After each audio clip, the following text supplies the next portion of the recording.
Hello అండి, welcome back to our channel Vara couples 99. So ఈరోజు మన వీడియో ఏంటి అంటే కర్నూలు జిల్లా గురించి. అసలు లోకల్లో ఎన్ని పోస్టులు ఉన్నాయి, నాన్ లోకల్కి ఎన్ని పోస్టులు వస్తాయి, క్యాస్ట్ వైజ్ ఎవరు ఎన్ని పోస్టులకు ఎలిజిబుల్ అవుతారు ఏంటి అనేది మనం ఈ వీడియోలో పూర్తి ఇన్ఫర్మేషన్ అయితే చూసుకుందామండి. ఓకేనా. నేను లాస్ట్ టైము వీడియో అయితే పోస్ట్ చేశాను కదా, గుంటూరు జిల్లాలో ఎన్ని పోస్టులు ఉన్నాయి, ఎన్ని నాన్ లోకల్కి వస్తాయి ఏంటి అని. ఆ వీడియో కింద చాలామంది కామెంట్ అయితే చేశారనమాట, అక్క మా జిల్లా గురించి కూడా చెయ్యి అని చెప్పి. సో అందులో మోస్ట్ ఆఫ్ ది కామెంట్ ఏం ఎక్కువ వచ్చాయంటే, అక్క కర్నూలు జిల్లాలో ఎక్కువ పోస్టులు ఉన్నాయి కదా, ఎక్కువ మంది నాన్ లోకల్కి అప్లై చేస్తారు, సో దాని గురించి అయితే వీడియో చెయ్యక్క అని చెప్పి, నాన్ లోకల్కి ఎంత పోటీ ఉంటుంది ఏంటి అనే దాని గురించి చెప్పక్క అని చెప్పి కామెంట్ అయితే చేయడం జరిగిందనమాట. సో అందుకే ఈరోజు ఈ వీడియో అయితే చేస్తున్నానండి. సో ఎక్కువ పోస్టులు ఏ జిల్లాలో ఉన్నాయంటే ఈ డిస్టిక్లో, అది కర్నూలు జిల్లాలో. ఎన్ని పోస్టులు ఉన్నాయి? 1817 పోస్టులు అయితే ఉన్నాయన్నమాట ఎస్జిటి. సో ఇదేమీ స్మాల్ నెంబర్ కాదు, హ్యూజ్ నెంబరే నాకు తెలిసి. 1817 ఎస్జిటి పోస్టులు అంటే మామూలు విషయం కాదు కదా. సో అలానే కొన్ని జిల్లాల్లో తక్కువ పోస్టులు అయితే ఉన్నాయి. సో అప్పుడు అలాంటప్పుడు ఏం చేస్తారు, ఎక్కువ పోస్టులు ఉన్న వైపే అందరూ నాన్ లోకల్కి అప్లై చేయాలి, రాయాలి అని అనుకుంటారు కదా. సో నాకు తెలిసి మ్యాక్సిమం ఎక్కువ మంది కర్నూలులోనే నాన్ లోకల్ కింద అప్లై చేసి ఉంటారు. ఎందుకంటే పోస్టులు ఎక్కువ ఉన్నాయి కాబట్టి, కొంత కాంపిటీషన్ ఉన్నా కూడా బట్ నెగ్గుకుని వాళ్ళ హార్డ్ వర్క్ని బట్టి, వాళ్ళకున్న కాన్ఫిడెన్స్ని బట్టి, నాన్ లోకల్ అయినా సరే పోస్టులు ఎక్కువ ఉన్నాయి కదా దానికి అప్లై చేస్తే జాబ్ వస్తుంది అనే హోప్తో ఏం చేస్తారు, ఎక్కువ పోస్టులు ఉంటే దానికే అప్లై చేస్తారు. ఎందుకంటే వాళ్ళ జిల్లాలో తక్కువ పోస్టులు ఉన్నాయి. ఫర్ సపోజ్ శ్రీకాకుళం జిల్లా చూసుకున్నట్లయితే 100+ పోస్టులు ఉన్నాయి అంతే. సో అందులో వాళ్ళ క్యాస్ట్ ప్రకారం చూసుకున్నట్లయితే తక్కువ పోస్టులు ఉంటాయి.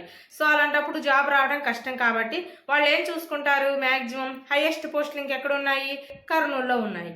సో కర్నూలు చూస్ చేసుకోవడానికి ఎక్కువ ఛాన్సెస్ ఉన్నాయి. సో నాకు తెలిసి ఈసారి ఎక్కువ కాంపిటీషన్ కర్నూలు జిల్లాకే ఉంటుందని నేను అనుకుంటున్నాను. మ్యాక్సిమం కాంపిటీషన్ అనేది ప్రతి ఒక్క జిల్లా ఫేస్ చేయాల్సిందేనండి, హెవీ కాంపిటీషన్ అయితే ఉంది. బట్ కాకపోతే ఇక్కడ ఏంటంటే నాన్ లోకల్కి లోకల్ ఇద్దరు పోటీ పడతారు కాబట్టి మోస్ట్ హెవీ కాంపిటీషన్ ఇక్కడైతే మనం ఎక్స్పెక్ట్ చేయొచ్చు. అవునా. సో మనకు వచ్చి లోకల్ నాన్ లోకల్ ఎలా అంటే, మన ఆంధ్రప్రదేశ్కి వచ్చేసి 80% లోకల్కి ఇస్తారు పోస్టులు, 20% నాన్ లోకల్కి ఇస్తారు. ఓకేనా. కొన్ని స్టేట్లకి ఏంటంటే అవి డిఫరెంట్గా ఉంటాయి. కొంతమంది 90-10 అలా, 90% 10% అలా కూడా ఇచ్చుకుంటారు. సో మన ఆంధ్రప్రదేశ్ అయితే 80:20గా 80% లోకల్ పోస్టులకి, 20% నాన్ లోకల్ పోస్టులకి ఇవ్వడం అయితే జరుగుతుంది అనమాట. సో ఆ విధంగా మన కర్నూలులో అసలు ఎన్ని పోస్టులు లోకల్ వస్తాయి, ఎన్ని పోస్టులు నాన్ లోకల్ వస్తాయి ఏంటి అనేది ఇక్కడ మనం చూసుకుందాము. మీరు కనుక మన ఛానల్ని ఫస్ట్ టైం చూస్తున్నట్లయితే ఛానల్ని సబ్స్క్రైబ్ చేసుకోండి, వీడియోస్కి లైక్ కొట్టి షేర్ చేయండి. ఓకేనా. సో ఇంకెందుకు ఆలస్యం, వీడియోలోకి వెళ్ళిపోదాము. సో ఇక్కడ మనం కర్నూలు జిల్లా చూసుకుంటున్నామండి. ఎస్జిటి ఎన్ని పోస్టులు ఉన్నాయంటే 1817 ఉన్నాయి. సో అందులో ఇప్పుడు మనం చెప్పుకున్నాం కదా, లోకల్కి వచ్చి 80%, ఓపెన్కి వచ్చి 20% పోస్టులు అయితే మనకి కేటాయిస్తారు. సో ఎవరైతే నాన్ లోకల్, విజయనగరం, శ్రీకాకుళం, గుంటూరు ఇలా కర్నూలు కాకుండా అదర్ దెన్ వేరే ఏ డిస్టిక్ వాళ్ళైనా కర్నూలు కనుక ఎగ్జామ్ రాస్తే వాళ్ళు ఈ 20% పోస్టులకి ఎలిజిబుల్ అవుతారు. ఓకేనా. సో అది గుర్తుపెట్టుకోండి. సో ఇప్పుడు ఫస్ట్ చూసుకోండి ఓసీ కేటగిరీ. ఓసీలో మనకి లోకల్ ఎన్ని, ఓపెన్లో ఎన్ని. ఓసీలో మనకి లోకల్ 80% పోస్టులు ఎన్ని ఉన్నాయంటే 536 పోస్టులు ఉన్నాయండి. అదే ఓపెన్ కేటగిరీలో అయితే 133 ఉన్నాయి. సో ఓసీకి మొత్తం ఎన్ని ఉన్నాయి, ఈ టోటల్ కలిపితే 669 దాకా వస్తాయి మనకి. ఎన్ని, 669 దాకా పోస్టులు అనేవి టోటల్ ఉంటాయి ఓసీ క్యాండిడేట్ అయితే. Next BCA. బీసీఏ వాళ్ళకి లోకల్లో 96, ఓపెన్లో 22. బీసీఏ క్యాస్ట్ వాళ్ళకి ఎన్ని ఉన్నాయి, లోకల్లో 96 పోస్టులు ఉన్నాయి, ప్లస్ ఓపెన్లో 22 పోస్టులు ఉన్నాయి. అలానే బీసీబీ క్యాస్ట్ చూసుకున్నట్లయితే 132 లోకల్లో ఉన్నాయి, ఓపెన్లో వచ్చేసి 35 ఉన్నాయి. ఈ బీసీసీకి లోకల్లో 13, ఓపెన్లో 4. అలాగే బీసీడీ లోకల్లో 93, ఓపెన్లో 24. నెక్స్ట్ బీసీఈ 53 + 14 ఓపెన్లో ఉన్నాయి. నెక్స్ట్ ఇక్కడ ఎస్సీ రావాలి, ఎస్సీ క్యాండిడేట్, కానీ ఇక్కడ నాకు ప్లేస్ సరిపోతే నేను పక్కన రాసుకున్నాను అనమాట. సో అందుకని ఇక్కడ మీకు ఎస్టీ క్యాండిడేట్ల గురించి చెప్తున్నాను. ఎస్టీకి వచ్చేసి లోకల్లో 80 పోస్టులు ఉన్నాయి, ఓపెన్లో 90 పోస్టులు ఉన్నాయి. ఫర్ సపోజ్ ఇప్పుడు మీకు తర్వాత చెప్తాను.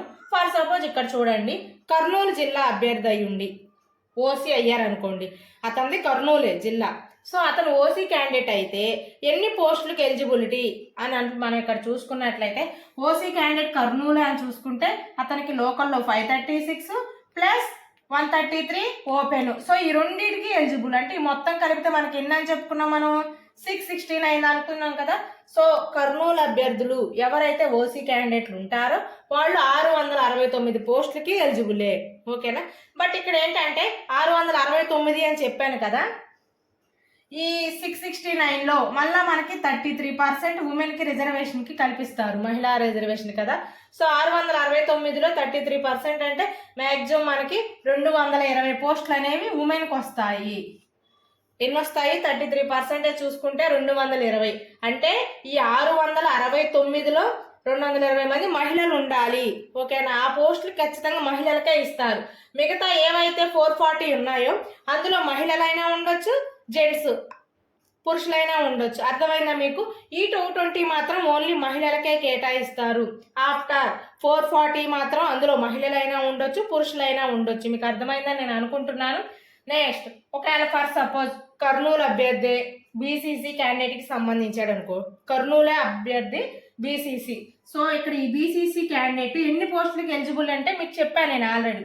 ఈ రెండు కలిపితే మనకి ఇవన్నీ ఓసీలో కాబట్టి లోకల్ ప్లస్ ఓపెన్ 669 కదా. సో ఈ బీసీసీ అభ్యర్థి ఈ 669కి ప్లస్ అతని క్యాష్లో ఎన్ని ఉన్నాయి? 17 ఉన్నాయి. ఈ 616 ప్లస్ 17 ఈ మొత్తానికి ఈ 680కి ఎలిజిబుల్ అవుతాడు. ఎవరు? లోకల్ అయితే కర్నూలు అభ్యర్థి అతని క్యాస్ట్ బీసీసీ అయ్యి ఉంటే మొత్తం ఎన్ని పోస్టులు కంటే ఈ ఓసీలో ఉన్న పోస్టులన్నిటికీ ప్లస్ అలానే తన క్యాష్లో ఉన్న పోస్టులకి ఈ రెండింటికి మొత్తానికి ఎలిజిబులే. అర్థమైందా? లోకల్ క్యాండిడేట్ ఎన్ని పోస్టులకి ఎలిజిబుల్ అవుతారని. సేమ్ మీరు కూడా అలానే, మీరు కనుక కర్నూలు అభ్యర్థి అయ్యుండి మీరు ఏ క్యాస్ట్ ఆ క్యాస్ట్ చూసుకోండి. ఇక్కడ మనకి టోటల్ ఎన్నని చెప్పాను నేను? 669 అని చెప్పాను కదా. ఈ 669 ప్లస్ మీరు ఏ క్యాస్ట్ అయితే ఆ క్యాస్ట్లో ఉన్న పోస్టులు కలుపుకున్నారైతే ఈ 669కి ప్లస్ మీ క్యాష్లో ఉన్న పోస్టులు మొత్తం టోటల్ ప్లస్ చేసుకున్నట్లయితే మీరు అన్ని పోస్టులకి ఎలిజిబుల్ అవుతారు. ఎవరో కర్నూలు లోకల్ అభ్యర్థి అయితే. ఇప్పుడు నాన్ లోకల్ చూసుకుందాం. ఎందుకంటే ఇప్పుడు లోకల్ వాళ్ళు ఎక్కువ మంది రాస్తూ ఉంటారు, ఓకే. కానీ ఇప్పుడు నాన్ లోకల్కి ఎక్కువ కాంపిటీషన్ ఉందిగా, ఎక్కువ పోస్టులు ఉన్నాయి కాబట్టి ఎక్కువ మంది అప్లై చేస్తారు నాన్ లోకల్. సో వాళ్ళు ఎన్ని పోస్టులకి ఎలిజిబుల్ ఉంటారో చూసుకుందాము. ఫర్ సపోజ్ ఓసీ క్యాండిడేట్ అయ్యి నాన్ లోకల్ అయ్యాడు అనుకోండి, అతను ఏ విజయనగరమో లేకపోతే శ్రీకాకుళమో లేకపోతే ప్రకాశమో ఏదో డిస్టిక్ నుంచి కర్నూలుకి రాస్తున్నాడు ఎగ్జామ్. ఓసీ క్యాండిడేట్ అనుకోండి, అతను ఎన్ని పోస్టులకి ఎలిజిబుల్ అంటే ఈ 33 పోస్టులు ఉన్నాయి చూడండి ఓపెన్లో 20%, ఓన్లీ ఈ 33%కే ఓన్లీ ఈ 133 పోస్టులకే ఎలిజిబుల్. అర్థమైందా? ఓసీ క్యాండిడేట్ నేను అనేది, ఓసీ క్యాండిడేట్ ఓన్లీ 133 పోస్టులకు మాత్రమే, ఓపెన్లో 20% 133 ఉన్నాయి కదా వీటికి మాత్రమే ఎలిజిబుల్. అలా కాకుండా నాన్ లోకల్ అభ్యర్థి ఫర్ సపోజ్ బీసీఈ అనుకుందాం, ఈ బీసీ అభ్యర్థి నాన్ లోకల్కి రాస్తున్నాడు, ఇతనే సంథింగ్ కృష్ణానో ఏదో అనుకుందాం ఫర్ సపోజ్ ఎగ్జాంపుల్. అతను బీసీఈ అభ్యర్థి ఇప్పుడు నాన్ లోకల్లో రాయాలి అనుకున్నప్పుడు అతను ఎన్ని పోస్టులకి ఎలిజిబుల్ అంటే ఈ 133 పోస్టులకి ఎలిజిబులే. ప్లస్ ఇక్కడ తన క్యాష్లో ఉన్నాయి చూడండి 14, ఈ 133 ప్లస్ ఈ 14 ఎంత? 147. సో ఈ 147కి ఎలిజిబుల్ అవుతాడు అనమాట. ఎవరు? BCE candidate. అర్థమైందా? నాన్ లోకల్ వాళ్ళు ఓపెన్లో ఉన్న 20% పోస్టులు ఈ 133, మీరు ఏ క్యాస్ట్ అయితే ఆ క్యాస్ట్ ఎదురు ఉన్న ఓపెన్లో ఎన్ని పోస్టులు ఉన్నాయి ఆ రెండు యాడ్ చేసుకుంటే మీరు అన్ని పోస్టులకి ఎలిజిబుల్ అవుతారు. ఓకేనా? అర్థమైంది అనుకుంటున్నాను. సో ఎవరైతే నాన్ లోకల్ క్యాండిడేట్స్ ఉన్నారో మీరు ఈ 133 ప్లస్ అదర్ ఓసీ కాకుండా అదర్ దానికి వేరే క్యాస్ట్ అయితే ఈ 133 ప్లస్ మీరు ఏ క్యాస్ట్లో ఉన్నారో ఆ క్యాస్ట్లో చూసుకుని అన్ని పోస్టులకు మీరు ఎలిజిబుల్ అవుతారు. ఓకేనా? అర్థమై అదే కర్నూలులో ఈడబ్ల్యూఎస్ వాళ్ళు ఎన్ని పోస్టులు ఉన్నారంటే లోకల్లో 135 ఉన్నారండి, ఓపెన్లో వచ్చేసేసరికి 33 పోస్టులు ఉన్నాయి.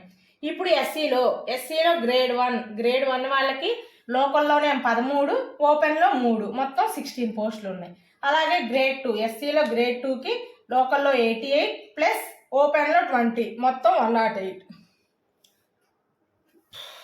మొత్తం 108 పోస్టులకి ఎలిజిబుల్. అలానే గ్రేడ్ 3లో లోకల్లోనేమో 99 ప్లస్ నాన్ లోకల్ ఓపెన్ కిందకు వచ్చేసి 26. అర్థమైందా?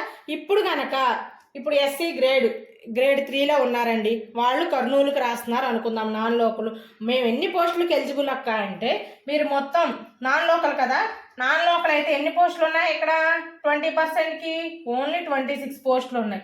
అలానే ఇక్కడ మీకు ఓసీ లైన్లు ఉన్నాయి 133. సో ఈ 133 ప్లస్ 26 మొత్తం ఎంత 159 పోస్టులకు మీరు ఎలిజిబుల్ అవుతారు నాన్ లోకల్ అయితే.